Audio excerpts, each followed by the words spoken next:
අවශ්‍ය වෙන හදිසි අවස්ථාවල් වලට ගෙවල් සුද්ධ කරගන්න ඒ පාරවල් සුද්ධ කරගන්න රුපියල් බිලියන 30ක විතර ප්‍රමාණයක් ආණ්ඩුවේ ට්‍රෙෂරියේ දැන් තියෙනවා.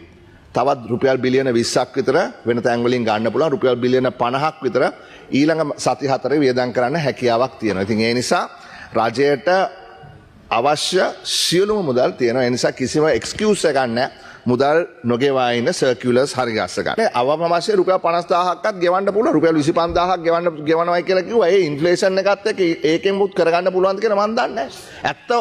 ඇත්ත මුදල හොයලා එක ගෙවන්න.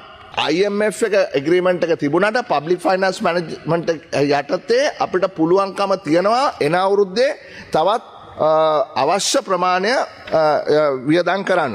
මං විශ්වාස කරනවා අපිට පුළුවන් නම් තවත් රුපියල් බිලියන 300ක් හෝ 500ක් බිලියන එන අවුරුද්දේ වියදම් කරන්න මේ රීකන්ස්ට්‍රක්ෂන් එක හරහා ඒකට පාර්ලිමේන්තුවේ අනුමැතිය ගැනීමේ කිසිම ගැටලුවක් නැහැ. රීබිල්ඩින් ශ්‍රී ලංකා කියන ෆන්ඩ් එක.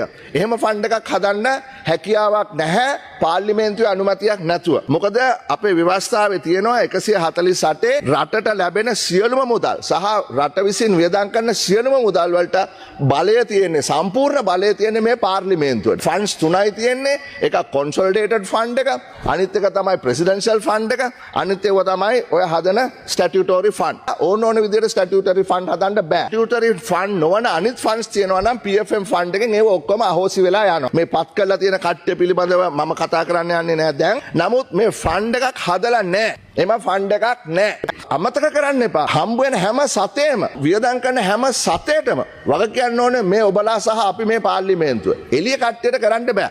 අපිට ප්‍රශ්නයක් නැහැ. මේකට පත් කරලා තියෙන්නේ කවුද මේ හනීෆ් යූසුෆ් මහත්තයාද එහෙම නැත්නම් හුලංගමුව මහත්තයාද? ඒකට අපිට අවුලක් නැහැ. හරි. නමුත් ඒ කට්ටියට හැකියාවක් නැහැ රජයේ මුදල් වියදම් කරන්න.